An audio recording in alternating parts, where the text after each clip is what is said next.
Yeah, every time that I speak, I always say, I have accomplished X, Y, and Z, and I'm very proud of my accomplishments, but I'm most proud because I'm the descendant of Catherine and George Ward, who were enslaved on a rice plantation.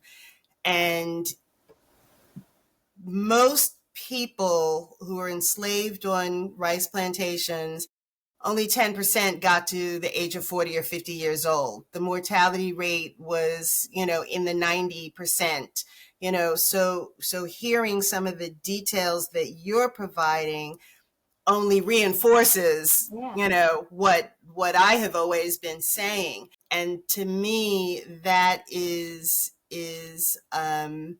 yet another reason that even though the task system may have been um, different, but it was still as cruel, Yeah. because of the level of work that they had to do and the requirements.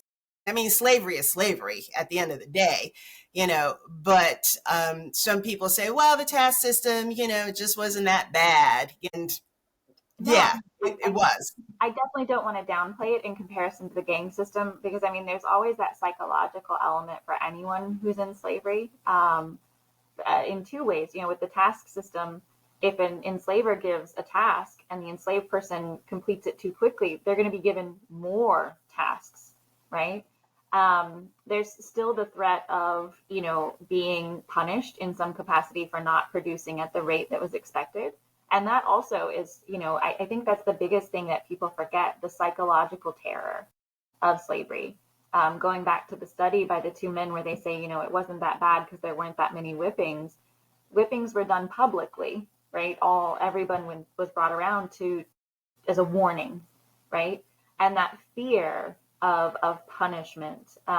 You can read the WPA slave narratives, and it comes across in every volume where somebody says, that they were whipped, and they would say why they were whipped. And I remember there was one young child in South Carolina that said, well, I broke a plate.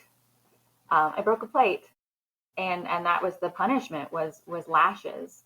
And so we cannot downplay, right, the brutality of slavery, regardless if it's gang or task system. Because yeah, bottom line, they were owned by someone else.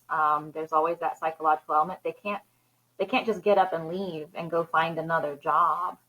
And we've seen plenty of films that depict, I know there's creative license, but they're not wrong.